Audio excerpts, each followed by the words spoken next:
There's 3 liters left. 4 liters. I need to order more of the Aesop, I think. Very good. Good.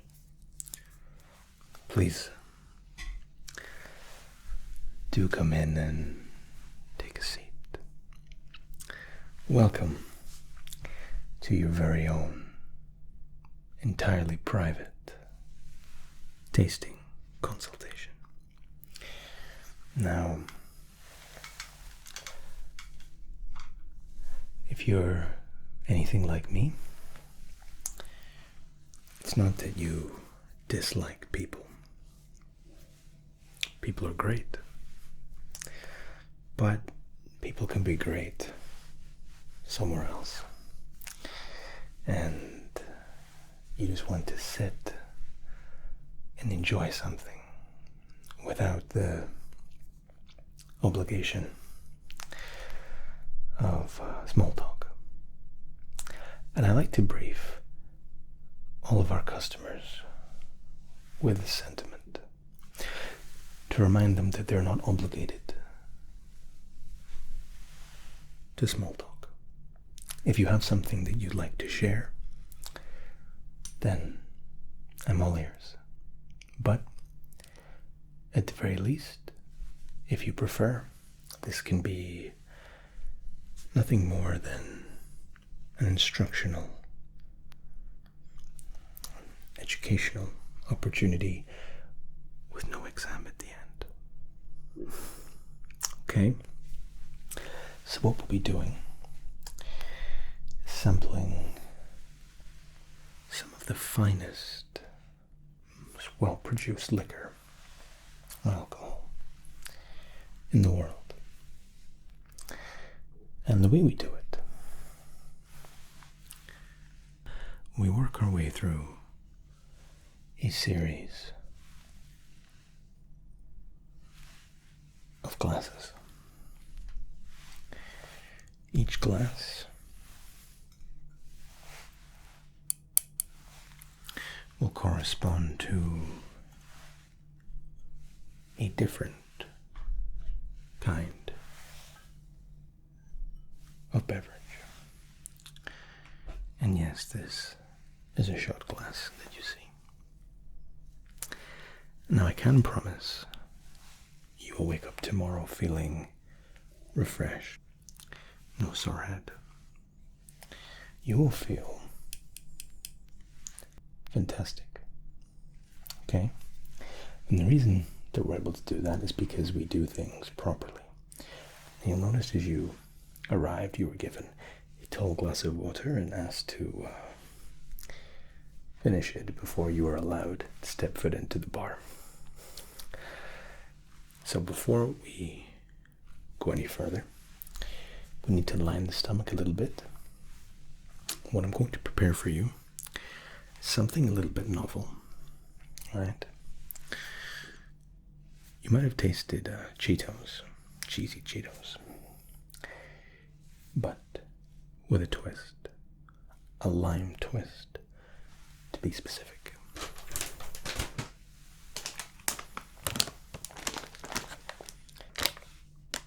Crunchy, chili, lime flavor. Let me just pour these into a bowl for you.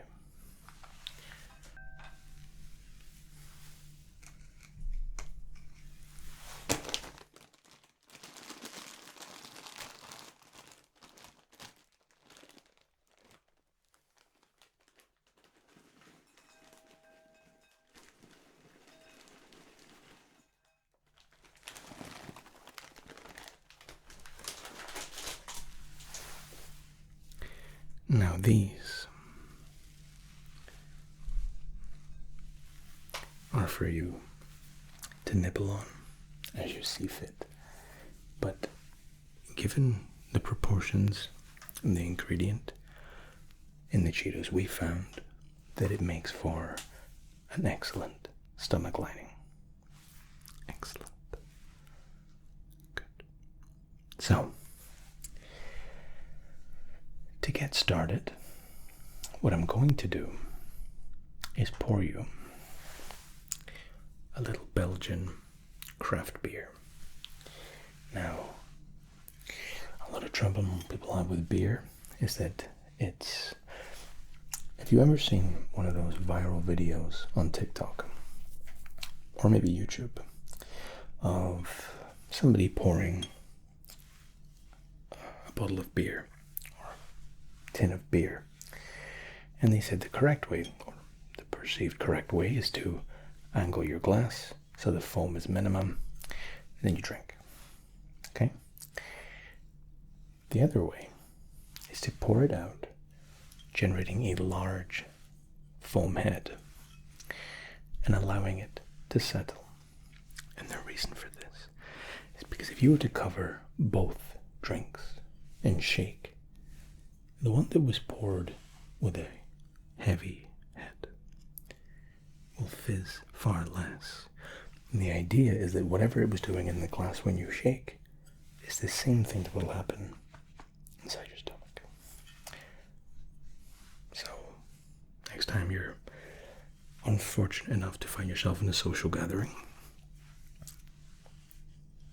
pour it out, get a nice 60-70% head on it, and when people laugh at you, hit them with wisdom. But this is quite a strong Belgian craft beer. Make shoof. And I need to put some of these glasses away. But we will be coming back to them, of course.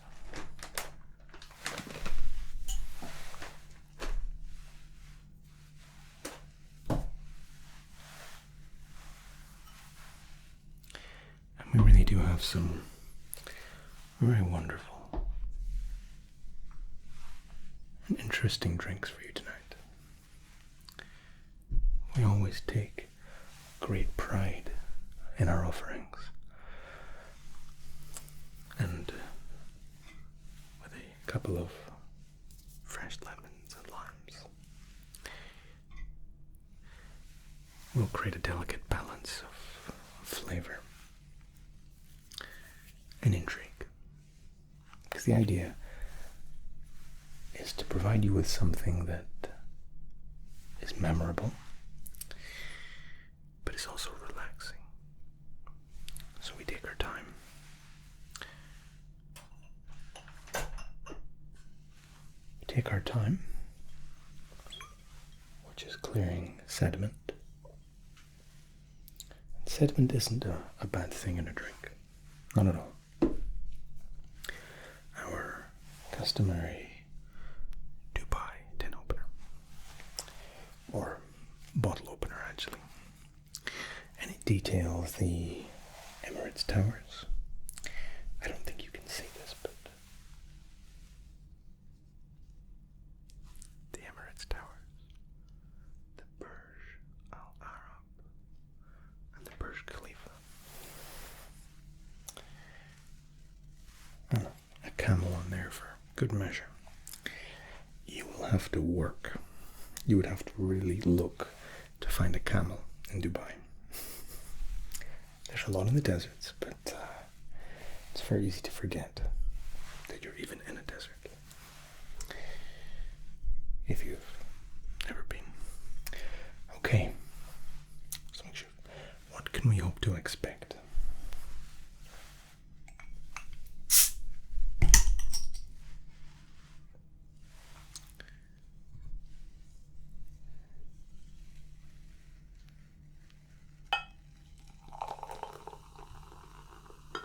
We're going to let this head be as large as it needs to be.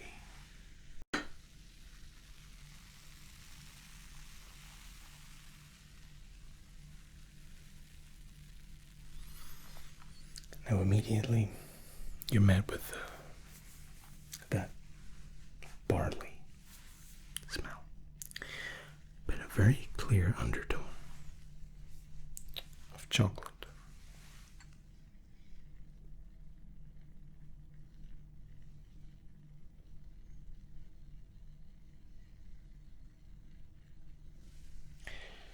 Again, we'll let that head settle. And I'm quite excited for you to try this. You can let me know. I'll just finish it off.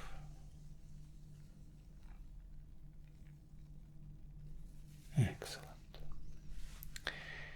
Enjoy.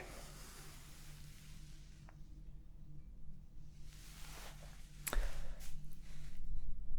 very curious. Now, even if you're not a beer drinker, I know for a fact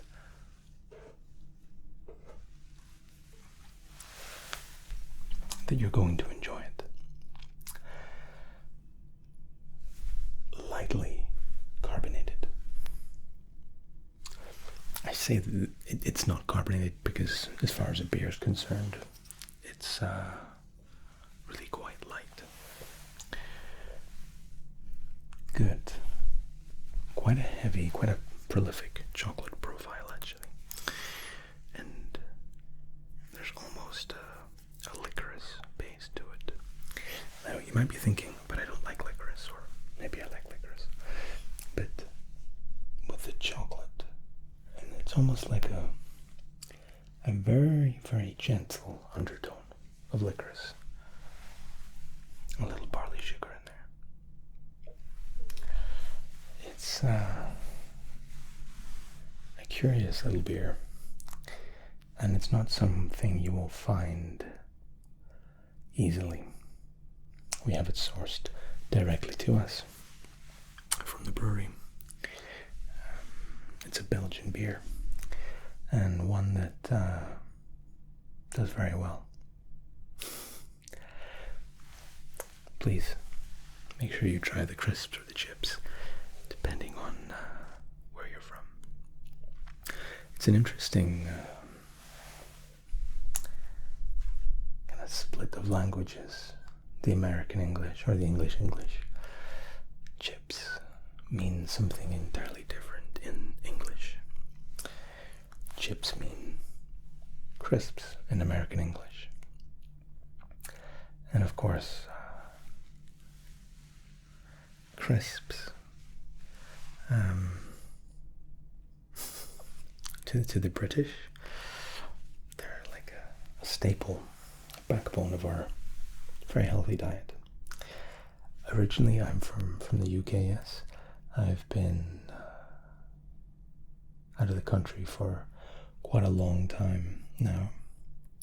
Beautiful place, you've ever been? Yes.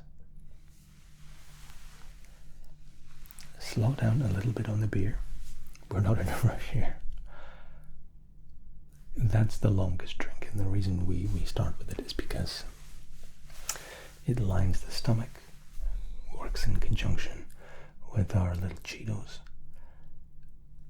Excellent. I'm glad to see that it's pleasing for you. Lime Cheetos. Who would have thought? Okay. Now, while you're just finishing your beer a little bit, it's going to slice one of our lemons.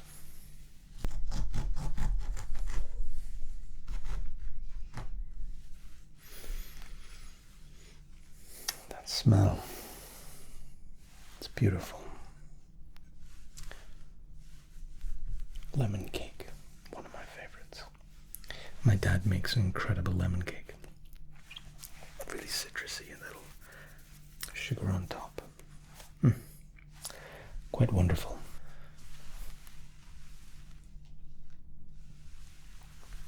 Okay. Now you're working your way through that beer. Let me just slice into my lime as well. Now, for some reason, some people in this bar have difficulty seeing limes. Not sure why.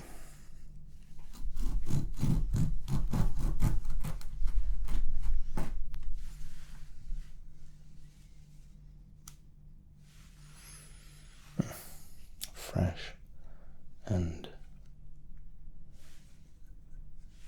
perfectly ripened. Okay, so the reason I'm cutting the lemons and the lime, because we're going to introduce you to our Roku gin. Now, this was crafted, produced, and bottled and flown to us from Japan. Okay? Now, it's called Roku 6. And the reason it's called 6 is because apparently, and I haven't been to the brewing house to verify, but I take it on trust.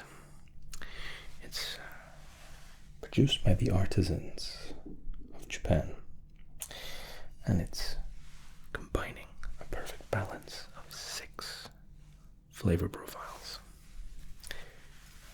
The sakura flower, the yuzu peel,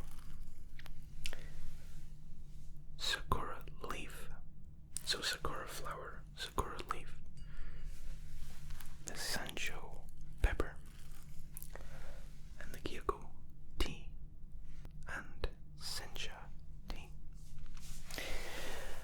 Now, it is a multi-layered gin. Now, I have never been a gin drinker, but I freaking love this stuff. I serve it with a little bit of lime and a little bit of lemon juice. A lot of people will include tonic or even a lemonade in gin. I think gin should be drunk as it was produced, with just a little bit of sour note added to it. And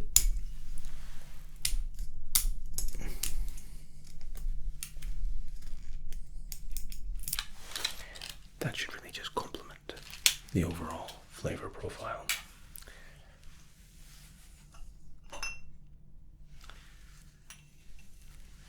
Now,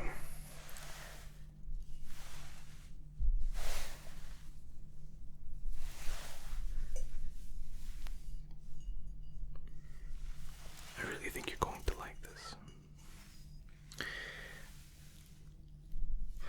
It's quite a complex flavor profile. I'm actually going to shake this up with a little bit of ice.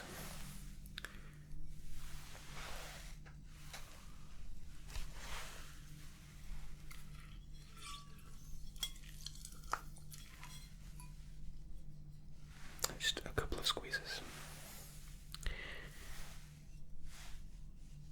I just want the impression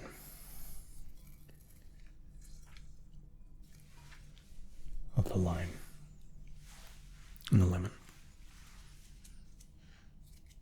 Now, a little bit of ice.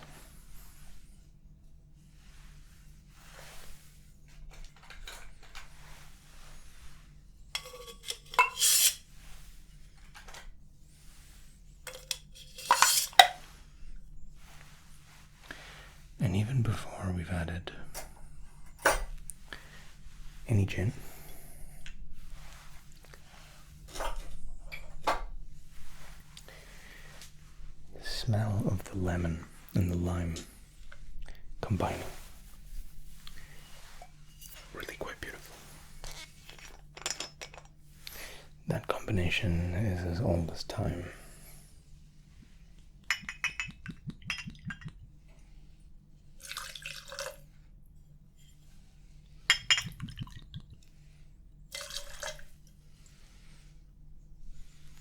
Good.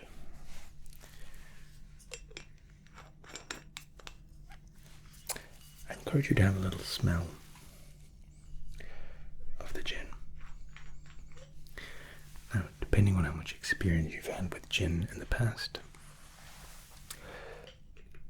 of course it is gin, but it smells like something luxurious. There's a little note of the pepper and the sakura. And if you've never experienced these flavors, you're about to.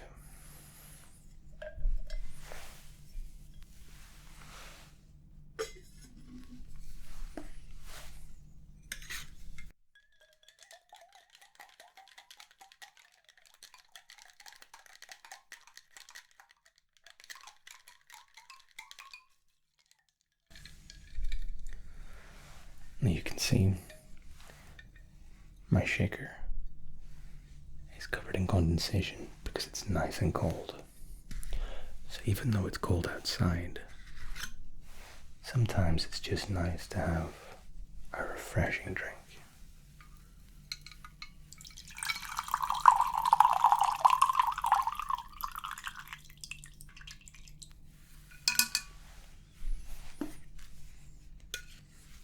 Excellent.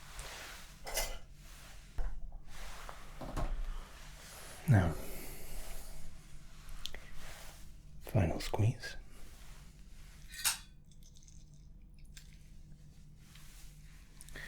And a final squeeze. Now there's a reason why we shake the original squeezing,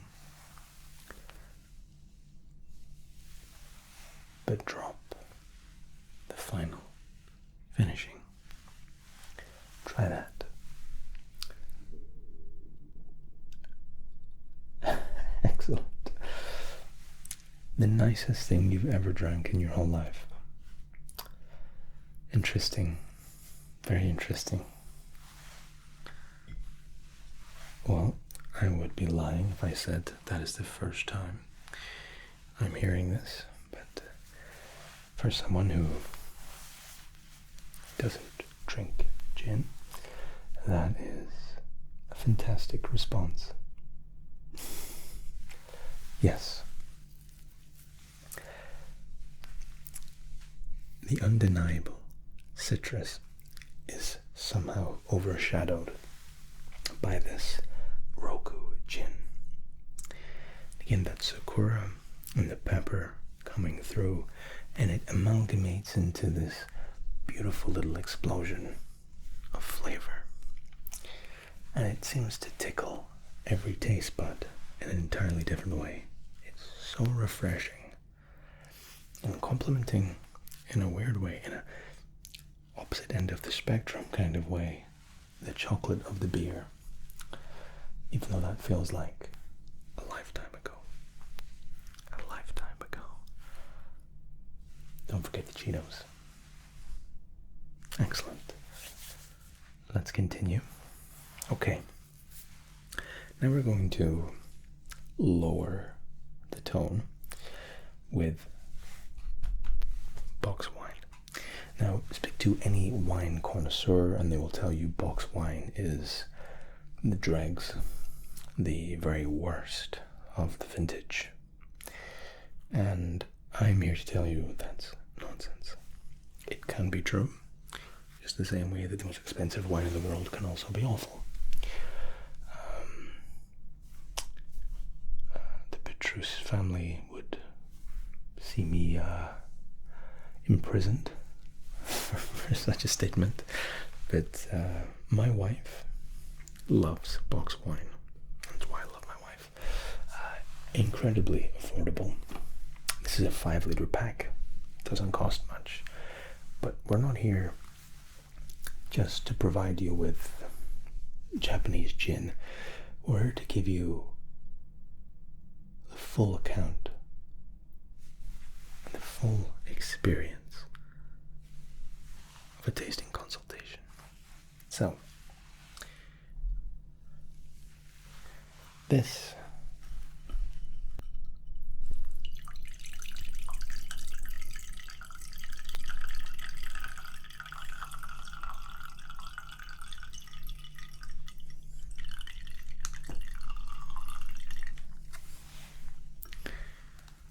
is a light and delicious rosé.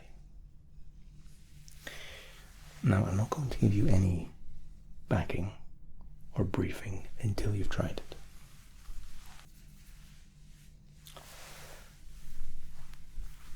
Yes.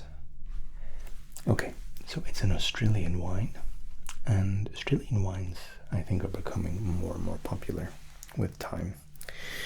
They, not all of them, but from my experience, are quite crispy, pair very well in the case of the rosé with if you're eating sushi or some teriyaki chicken perhaps, pairs very nicely.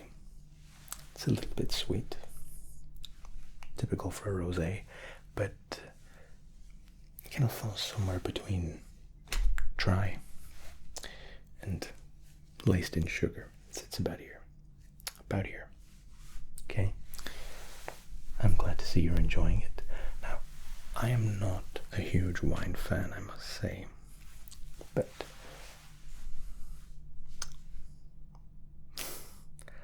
absolutely. After you've had the wine, we're going to pour a little water just to cleanse up the palate. And the reason we went chocolate, ultra citrus, balanced sweetness. Then we cleanse and we hit the taste buds again. Feel free. And please, no need to rush anything here, okay? What we have next is a little more interesting. I think you're going to like it. We'll talk whiskeys next. Okay.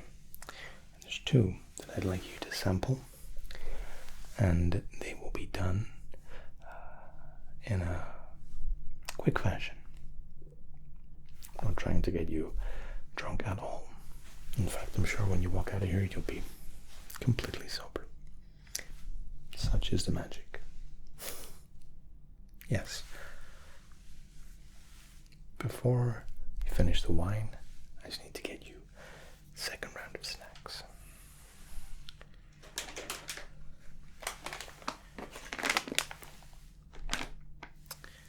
Chocolate sweetness.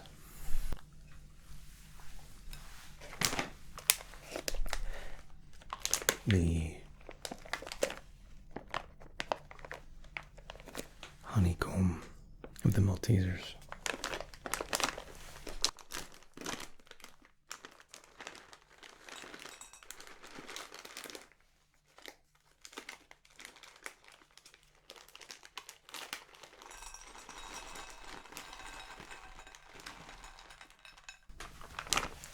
Really blend quite wonderfully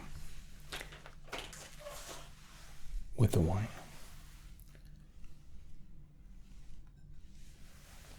But also with the whiskey that we're about to try.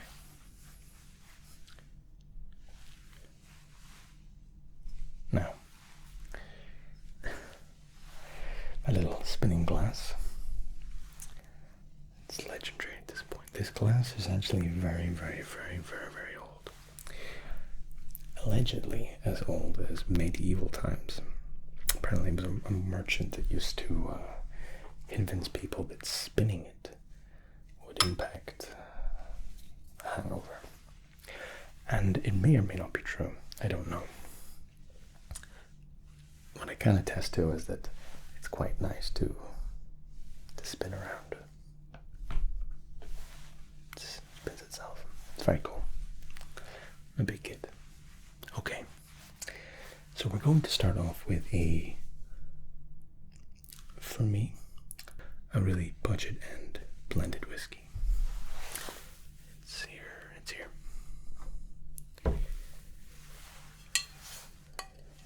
And this is Dunfife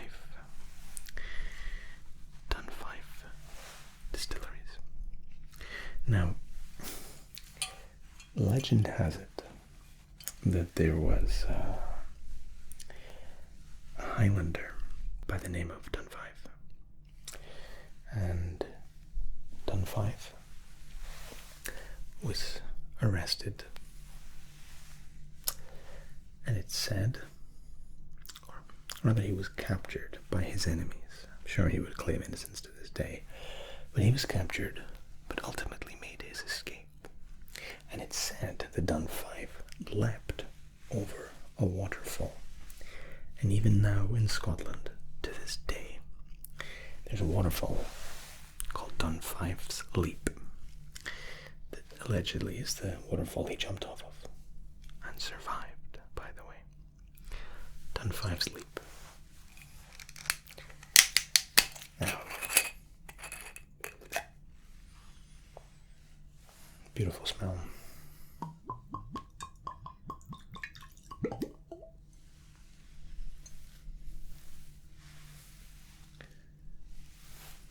Just a swallow, as they're called. Now, a blended whiskey means that it's a variety of whiskeys perfectly intertwined and finishing with a blended whiskey.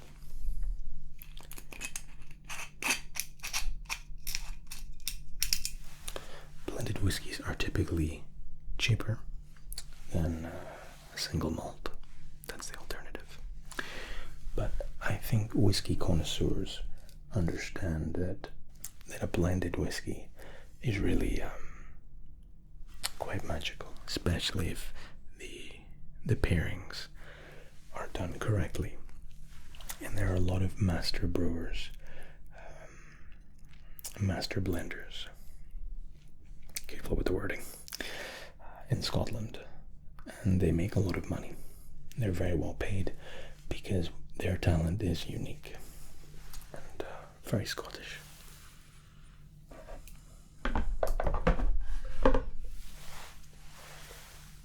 Yes, I would agree. It's a little bit warm in the back of the throat. Yes. Again, the water's just to your left-hand side. Yeah. I'm glad you enjoyed it. As well as, or swallow as they're called. Now, we're actually going to pour it back into here. So we're actually blending on our own. And we're going to take an 18-year Johnny Walker. Now, 18-year whiskey is significantly more expensive. And the only time I would ever blend an 18-year is when I've done it before and I know the result. This was a very happy accident. We had a whiskey tasting night, and I'd had the exact blend you did prior, and there was a tiny amount in my glass. My colleague thought it was a fresh glass, and he poured in the 18-year. And I was like, that is absolutely magnificent. That isn't Johnny Walker 18-year. There's something different. And we worked out what had happened. So, you are the result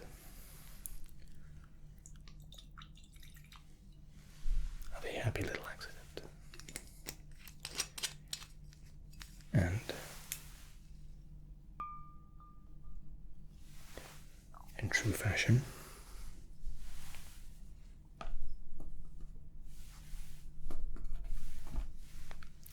blended as the glass intended. Give it a try.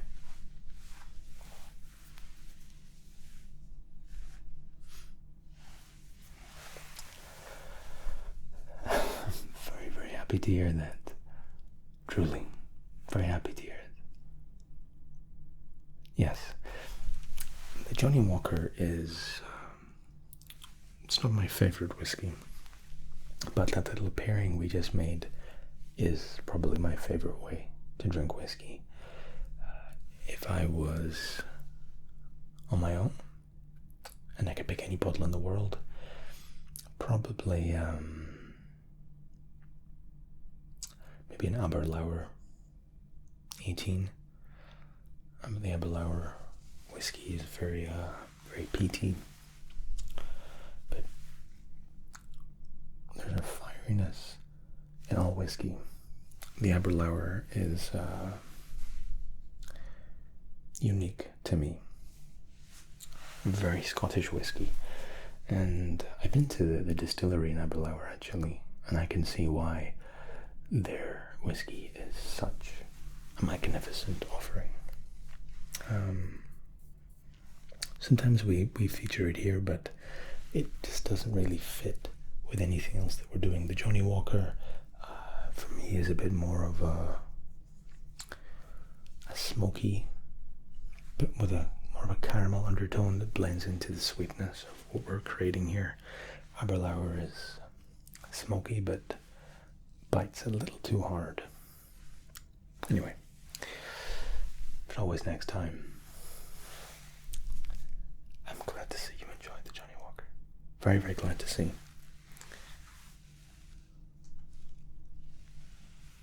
Okay. Now, something a little bit special. A little bit special. Okay. This, I suppose, is in keeping with the Japanese theme. This is our Dai Gin Sake. So, sake, as you may know, is a rice wine. The Dai Gin Sake is infusing a little bit of sake in gin into this little bottle, and it's blended over a few years, but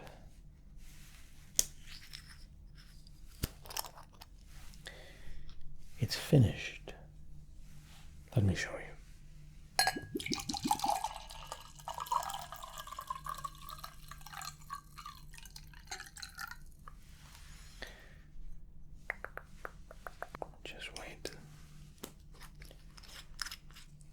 You can actually drink it with a cup, but the reason it's in a flute, a champagne flute no less,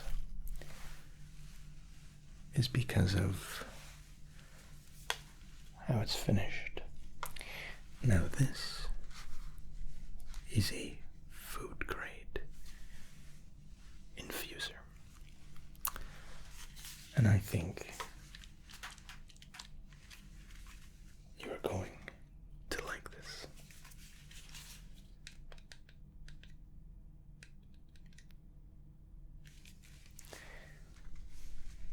Allow me to infuse your Dai Gin Sake with the flavoring unlike anything you ever had before.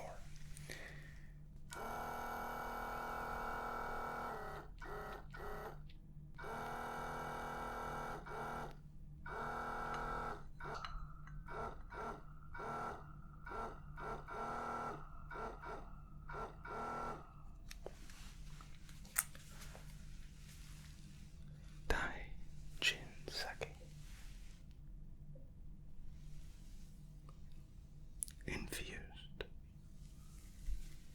with the mint and hibiscus. Even the smell, absolutely incredible. Okay, so the smoke infusion, it's a little machine that we invested in, and you'll notice, I'll take it back from you 1 second, that it just sits there effortlessly, and that smoke will remain there, and you drink through the smoke. And when I say smoke, it's a vapor. It isn't inhaled into the lungs. allows this deep infusion into the taijin and provides for the most unique drinking experience. Yes. I'm very, very glad to hear that. Really, truly. The hibiscus is a very specific choice. And a little bit of mint just gives a wonderful mouthfeel. Excellent. Now, technically, we could infuse anything with a variety of flavors. Now, these are extracts, so they're not flavored. We didn't have somebody in the lab trying to create the flavor of hibiscus. We took hibiscus extract. It's added to a glycerol gel and vaporized. It's nice for parties, but even better for providing an exclusive and premium drink that just cannot be enjoyed anywhere else. Excellent. No, please take your time. I will prepare the final drink for this evening.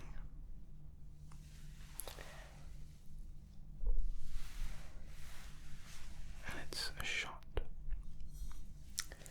of St. Remy's Vsop. Now, many people talk about trying cognacs or brandies. I don't really understand exactly what they're entering into. The Vsop brandy or cognac provides, for me at least, a unique experience. And the reason it's saved until the end and poured into a shot glass is because the intention here is to coat your throat and leave you with the most satisfying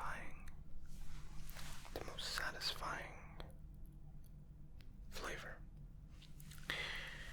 And what we do, it's actually poured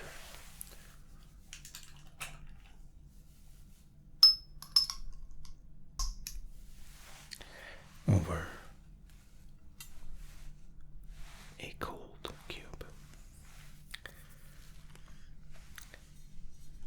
and it's allowed to come down in temperature. And when it's nice and cold, the Vsop brandy is going to coat and provide this delicate little balance between the heat of the brandy and the cold temperature of the liquid. Now, it's not typical to serve brandy cold. Some people like it quite warm on a winter night, such as tonight.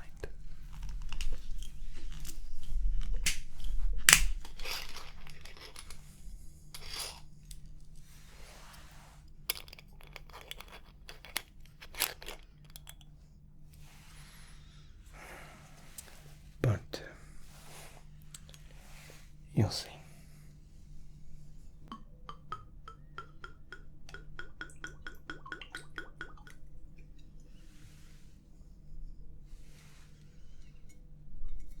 Now,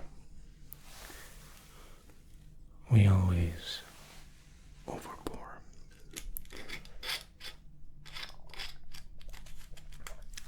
To account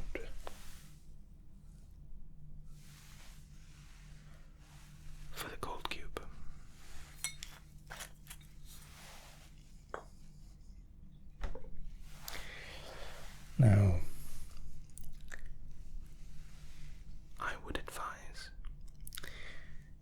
you to shot this. And the way to do it, take your finger, cover the cold cube at the back, take the drink up, and dip the head straight back. And allow this liquid to work its way down. Think of this as a beautiful medicine. Trust me, if you've never tried brandy, or if you've tried it and hated it, this, I guarantee, after everything you've tried this evening, this you are going to love.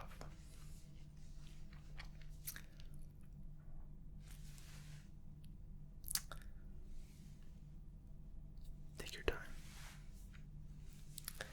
Take your time. Okay.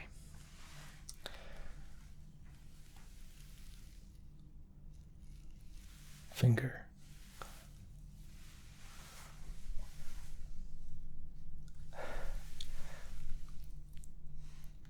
First things first. No coughing. You didn't cough. It wasn't uncomfortable, am I right? Beautiful. Yes, yes, yes, yes. A Aviso brandy is, for me, one of the most polarizing drinks we can serve. People typically do not like brandy. Originally it was a sailor's drink, that and rum. But yes, when it's served at the correct time, after the correct preset course. If I served you the Visop at the beginning of the evening, you would have coughed and had a pretty poor time of things, actually. But we chill it down. We take the temperature down. And it's served when your body already has a natural customization or an acclimatization. Very well done. Yes.